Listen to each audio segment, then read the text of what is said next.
বাংলাদেশের সর্বকালের সেরা ক্রিকেটার হলেন সাকিব আল হাসান। আরে ভাই, এটা আমার কথা না, এই কথাটা বলতেছেন বাংলাদেশের 1 নম্বর ওপেনিং ব্যাটসম্যান তামিম ইকবাল খান।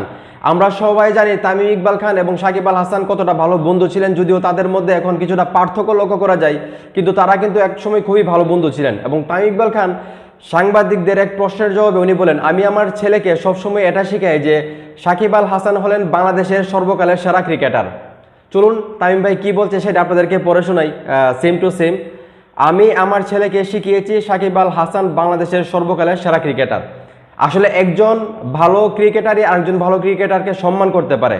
সাকিব আল হাসান, তামিম ইকবাল খান এবং 5 পাণ্ডবের 2 পাণ্ডব কিন্তু বাংলাদেশ ক্রিকেটের জন্য ভালো অবদান রেখেছে।